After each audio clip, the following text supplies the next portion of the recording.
Hello friends, आपका आशीष education hub में स्वागत है। आज हम देखेंगे यूपी पुलिस 2022 का सिलेबस, मैथ का सिलेबस देखेंगे पहले। ठीक है, सबसे पहले देखेंगे मैथ का सिलेबस। सबसे पहले आएगा संख्या पद्धति, सेकंड नंबर पे सेकंड चैप्टर रहेगा सरलीकरण, थर्ड रहेगा दशमलव भिन्न, फोर्थ रहेगा मासा एंड लासा, पाँचवा चैप्टर रहेगा आपका अनुपात और समानुपात, छठवां चैप्टर रहेगा प्रतिशत और सातवां चैप्टर रहेगा लाभ और हानि, आठवां चैप्टर रहेगा छूट और नौवां चैप्टर रहेगा साधारण ब्याज और 10वां चैप्टर रहेगा चक्रवर्ती ब्याज और 11वां चैप्टर होगा भागीदारी और 12वां चैप्टर होगा औसत और 13वां चैप्टर होगा टाइम और वर्क और 14वां चैप्टर आएगा टाइम और दूरी और 15वां चैप्टर रहेगा सारणी और ग्राफ का प्रयोग एंड 16वां चैप्टर रहेगा मेंसुरेशन और 17वां चैप्टर रहेगा अंकगणितीय संगणक विश्लेषण और 18वां चैप्टर रहेगा विविध। एक बार देखो, ये यूपी पुलिस का सिलेबस है, मैथ का सिलेबस है, जो आपके पेपर में एग्जाम इन्हीं के अंदर से आपका एग्जाम आएगा। एग्जाम में इन्हीं टॉपिकों के अंदर से आपके क्वेश्चन आएंगे। एक बार फिर से देखना।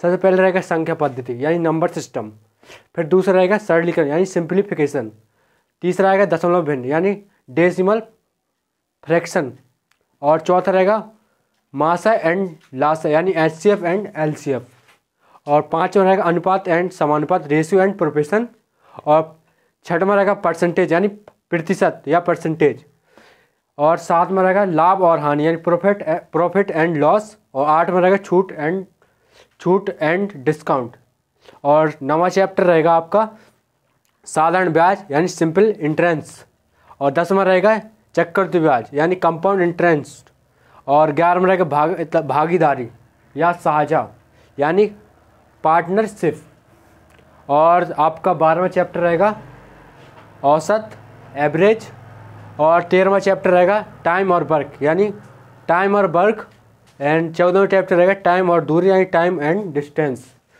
और 15वां चैप्टर रहेगा सारणी और ग्राफ का प्रयोग use of table and graph और आपका 16वां चैप्टर रहेगा मेंसुरेशन और 17वां चैप्टर रहेगा अंकगणितीय संख्याओं का संगणन और 18वां चैप्टर रहेगा विविध। यानी इसमें टोटल 18 चैप्टर हैं। इसी के अंदर से आपको यूपी पुलिस में आपको क्वेश्चन मिलेंगे। ठीक है, तो हम पर डे डेली मतलब क्रम से स्टार्ट करेंगे पहले चैप्टर से अंतिम चैप्टर तक।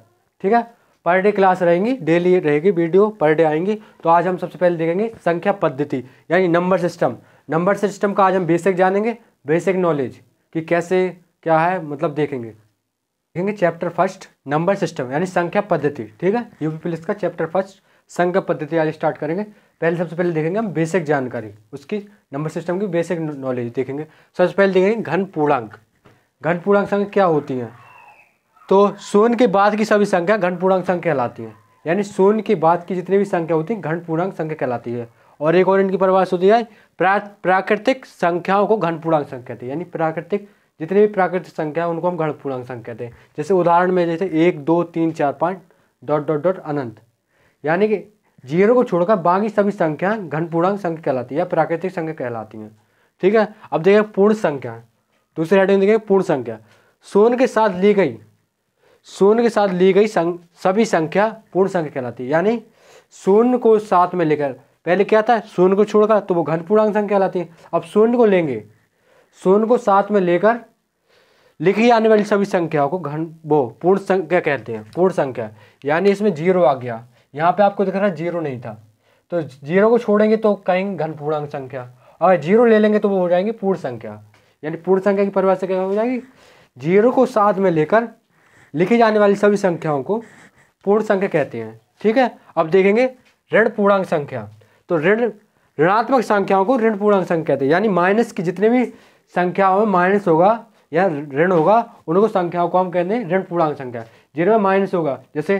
-4 -3 -2 -1। ठीक है, अगर कोई प्लस में आ जाएगा तो वो ऋण पूर्णांक नहीं कहलाएंगे। ठीक है, अब देखेंगे पूर्णांक संख्या। तो पूर्णांक संख्या क्या होती है, देखो पूर्णांक संख्या होती है प्राकृतिक संख्या, जैसे कि दे था घन पूर्णांक यानी प्राकृतिक संख्या घन पूर्णांक और शून्य तथा ऋणात्मक संख्याओं के समूह को पूर्णांक संख्या कहते हैं। ठीक है, एक बार फिर से देखेंगे डेफिनेशन कि यानी कि पूर्णांक संख्या क्या है। तो प्राकृतिक संख्या कॉमा शून्य कॉमा तथा ऋणात्मक संख्याओं के समूह को हम पूर्णांक संख्या कहते हैं। यानी कि इन तीनों के समूह को, इनको घन पूर्णांक और ऋण पूर्णांक, वो पूर्ण संख्या और ऋण पूर्णांक को के सभी को मिलाकर जो समूह बनेगा उसको हम बोलेंगे ऋण पूर्णांक संख्या। जैसे देखो आपको पता है ये ऋण पूर्णांक में है, ये हो गया ऋण पूर्णांक और ये हो गया ये वाली संख्या घन पूर्णांक, ये घन पूर्णांक है और ये आपको पता है शून्य, यानी ये पूर्ण में आ जाएगा। अगर इतनी संख्या लेंगे ये पूर्ण में आ जाएगा और ये ऋण, तो ये ऋण पूर्णांक। यानी कि पूर्णांक संख्या यानी प्राकृतिक संख्या कॉमा शून्य संख्या कॉमा ऋणात्मक संख्याओं के समूह को, यानी कि प्राकृतिक संख्या कॉमा शून्य संख्या तथा ऋणात्मक संख्याओं के समूह को हम पूर्ण संख्या कहते हैं। अब देखेंगे सम संख्या। सम संख्या क्या होती है? जो संख्या यानी दो से विभाजित होने वाली प्राकृतिक संख्याओं को सम संख्या कहते हैं। यानी जो संख्या यानी दो से विभाजित होने वाली सभी संख्याओं को हम सम संख्या कहते हैं। जैसे कि एग्जाम्पल दिखा 2, 4, 6, 8, 10, 12, 14, 100, 124, 1000। मतलब कि जिन संख्याओं में 2 से भाग चला जाए वो संख्या कहलाएंगी आपकी सम संख्या। अब हम देखेंगे विषम संख्या। वे प्राकृतिक संख्या जो 2 से विभाजित नहीं होती है विषम संख्या कहलाती है। यानी वे संख्या जिनका भाग 2 से 2 में नहीं जाता है वे संख्या विषम संख्या कहलाती हैं। ठीक है, तो जैसे कि एग्जाम्पल 1, 3, 5, 7, 9 इन संख्याओं में कभी भी 2 का भाग नहीं जाता है। मतलब कि जिन संख्याओं में कभी 2 का भाग न जाए वो संख्या बरहमेश विषम संख्या कहलाती हैं। ठीक है, अब देखेंगे दूसरा भाज्य संख्या।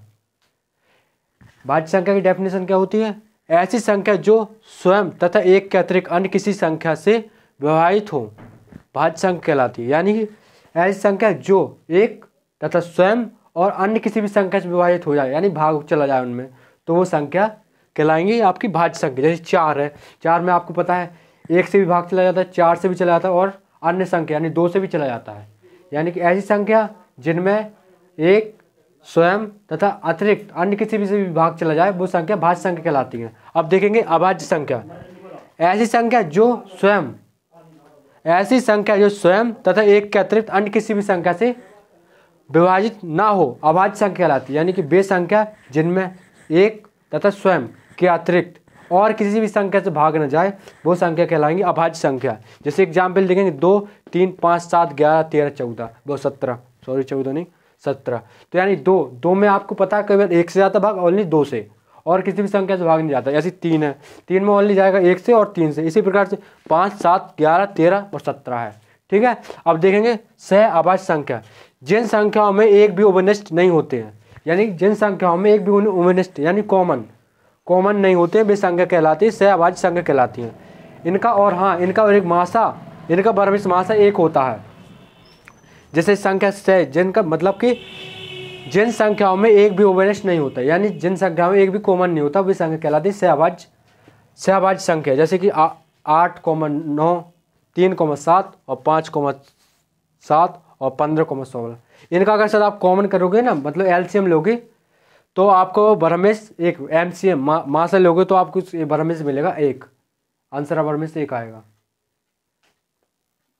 अब हम देखेंगे परिमित संख्या। क्यू, पी तथा क्यू के रूप में लिखी जा सकने वाली संख्या अपरिमित संख्या कहलाती है। यानी जिन संख्याओं को हम पी तथा क्यू के रूप में लिख सकते हैं, यानी क्यू पी तथा क्यू के फॉर्मेट में लिखा जा सके वो संख्या कहलाती हैं अपरिमेय संख्या। जैसे कि -3, -5/7, 0, 3, 2, 1, 17, 1/17, वो 7/17। तो इनको देखेंगे आप, और जहाँ पर होना चाहिए Q नॉट बराबर 0, यानी जो हर है ना, हर यहाँ पे जो है ना इसका मान 0 नहीं होना चाहिए। मतलब जैसे -3/7 3 लिखा जाए, -3 आपको पता है सभी के नीचे 1 रहता है। तो यानी क्यू किस फॉर्मेट में? क्यू तथा पी के फॉर्मेट में, पी तथा क्यू, P/Q के फॉर्मेट में देखो सबके नीचे 1 रहता है, आपको पता है। ऐसे इसमें आपको दिख रहा है P तथा P/Q यानी 5/7 उसी फॉर्मेट में लिखा है। यानी कि परिमित संख्या P तथा Q के रूप में लिखी जा सकने वाली संख्या परिमित संख्या कहलाती है। मतलब जिन संख्याओं को P तथा Q के फॉर्मेट में लिखा जा सके वो संख्या कहलाएंगी आपकी परिमित संख्या। जैसे उदाहरण जैसे आपको दिया गया -3 -5/7 0 3 2 और 7/2। इसको आप सबके नीचे पता है एक एक रहता है सबके नीचे, ठीक है। इसलिए बोला था Q नॉट 0, अगर जहाँ पे अगर 0 होगा तो वो संख्या परमेय संख्या नहीं होगी। तो अब देखेंगे अपरमेय संख्या। Q P/Q के रूप में ना लिखी जा सकने वाली संख्या अपरमेय संख्या कहलाती है। मतलब जिन संख्याओं को हम P/Q के रूप में ना लिखा जा सके वे संख्या आपकी कहलाएंगी अपरमेय संख्या। जो अपरमेय संख्या के एग्जाम्पल जैसे पाई को हम लिखा नहीं सकते, पाई को हम ऐसे नहीं लिख सकते, इस फॉर्मेट में नहीं लिख सकते, P/Q के फॉर्मेट में नहीं लिख सकते। यहाँ पे आपको मिलेगा Q बराबर 0, यहाँ पर Q नॉट 0, यहाँ पे मिलेगा Q बराबर 0, ठीक है। और जैसे आपको ये दिखा है √3 √2 -√5, तो इनको हम इस फॉर्मेट में नहीं लिख सकते, P/Q के फॉर्मेट में नहीं लिखा जा सकता। जिन संख्याओं को हम P/Q के रूप में ना लिखा जा सके वे संख्या कहलाती है अपरमेय संख्या। अब देखेंगे वास्तविक संख्या। वास्तविक संख्या क्या होती है? परमेय तथा अपरमेय संख्याओं का सम्मिलित रूप वास्तविक संख्या कहलाती है। यानी परमेय तथा अपरमेय संख्या को वास्तविक रूप कहलाएगी आपकी परमेय तथा अपरमेय संख्याओं का वास्तविक रूप कहलाएगा वास्तविक संख्या। परमेय तथा अपरमेय संख्याओं का सम्मिलित रूप यानी मिला हुआ रूप कहलाएंगे वास्तविक संख्या। जैसे परमेय प्लस अपरमेय बराबर हो जाएगा, मिलेगा आपको वास्तविक संख्या। जैसे आपको देखना यहाँ पे आपने अपरमेय संख्या के वो देखे थे एग्जाम्पल, तो अपरमेय के क्या है ये -3 माइनस वो ये था परमेय का एग्जाम्पल है। और ये अपरमेय के जिन संख्या को P तथा Q के रूप में लिखे यानी कि वास्तविक संख्या की डेफिनेशन हो जाएगी परमेय तथा अपरमेय संख्याओं को योग को हम बोलेंगे वास्तविक संख्या। जैसे एग्जाम्पल देख रहे हैं -3 -5/7 √3 0 -√2 -√5 और पाई, ये संख्या आपको कहलाएंगे। और हाँ एक नोट और एक चीज़ और ध्यान दो, जो आपको पाई है ना, ये पाई अगर सत इसमें लिखा है ऐसे इस फॉर्म में लिखा है पाई, तो ये आपकी ये कहलाएगी अपरमेय संख्या। अगर इस फॉर्म में अगर सर इस फॉर्म में लिखा है तो ये कहलाएगी अपरमेय संख्या। अगर इसका पाई का मान क्या होता है? पाई का मान होता है 22/7। अगर इस फॉर्मेट में लिखा है तो ये कहलाएगी परमेय संख्या, ठीक है। अगर इस फॉर्मेट में इसका मान लिखा है तो ये कहलाएगी परमेय संख्या। अगर इसमें अगर ऐसा लिखा है तो ये कहलाएगी अपरमेय संख्या, ठीक है। क्रमागत पूर्णांक यानी क्रम से आने वाले पूर्णांक क्रमागत पूर्णांक कहलाते हैं। यानी क्रम से आने वाली संख्या को हम क्रमागत पूर्णांक कहते हैं, यानी क्रम से आने वाली संख्या को क्रमागत पूर्णांक कहते हैं, ठीक है। देखेंगे जैसे एग्जाम्पल लिखा 13 14 15 16 17, यानी जी कितने क्रम से है ना, क्रम से आने वाले पूर्णांक को क्रमागत पूर्णांक कहते हैं, यानी क्रम से आने वाली संख्या को क्रमागत पूर्णांक संख्या कहते हैं, ठीक है। अब हम देखेंगे निकटतम दो क्रमागत पूर्णांकों में एक का अंतर होता है। देखो पूर्णांक जी संख्या एग्जाम्पल, इनमें अंतर कितने का दिख रहा है आपको? एक का दिख रहा, सभी में एक का अंतर होगा। क्रमागत जो संख्या होती है उनमें अंतर केवल एक का रहता है, क्रमागत पूर्णांक संख्या में अंतर रहेगा एक का, ठीक है। निकटतम दो क्रमागत पूर्णांक में एक का अंतर होता है, ठीक है। अब जैसे मान लेंगे यदि कोई पूर्णांक है तो दूसरा क्रमागत पूर्णांक होगा x+1 और तीसरा होगा x+2 और चौथा होगा x+3 और पांचवा होगा x+4। देखिए जैसे कोई संख्या x बराबर मान लो आप, कोई संख्या ले लो आप 5, ठीक है। अब नहीं तो ऐसा आना चाहिए 5 6 7 8 ऐसे आना चाहिए, ठीक है। अब इसको देखें कैसे होगा। जैसे माना x है, x के स्थान पर है, ठीक है। आप यहाँ पे लिख दो x+1 करेंगे कितना आ जाएगा?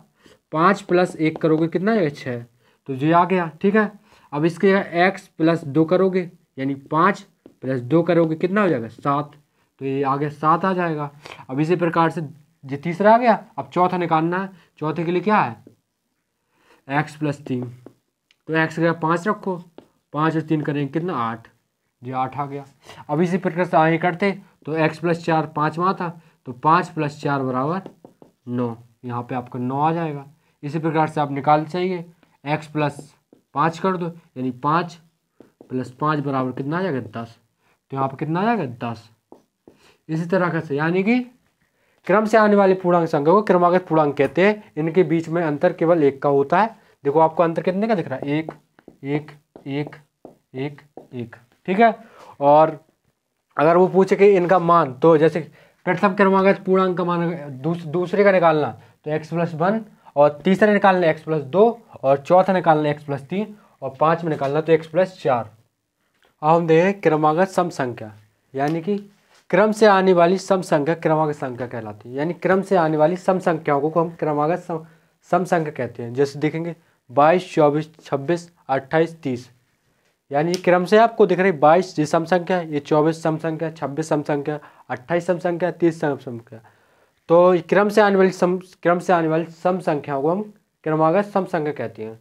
अब देखेंगे जैसे निकटतम, इनमें देखेंगे निकटतम दो क्रमागत सम संख्याओं में 2 का अंतर होता है, ठीक है। अब देखो यहाँ पे इनका अंतर कितने का है, 2।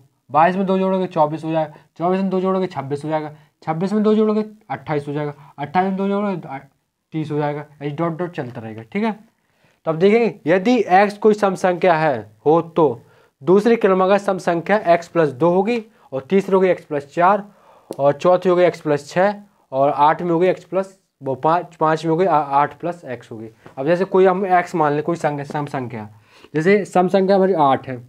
अब इसको कैसा आना चाहिए, 8 के बाद आएगी सम संख्या 10, 10 के बाद आती है 12, 12 के बाद आती है आपकी 14, 14 के बाद आती है आपकी 16।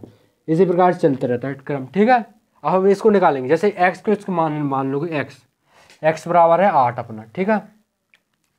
तो x बराबर 8 आ गया, तो दूसरी निकालोगे तो क्या x+2 करोगे, यानी 8 की जगह x के 8 रखो और 2, और यहाँ पे 2 रखो, तो 8 2 10, तो दूसरी आ गई दूसरी। अब तीसरे निकालेंगे, तो तीसरे के लिए क्या करेंगे x+4, 4 रखेंगे क्योंकि 2 का होता अंतर, तो इसमें 8 रखो, x+4 करेंगे तो कितना है 12, तो ये आगे 12 तीसरी। अब चौथी निकालेंगे तो x+6 करेंगे, तो यानी 8 + 6 करेंगे कितना हो जाएगा 14, तो ये आ गई।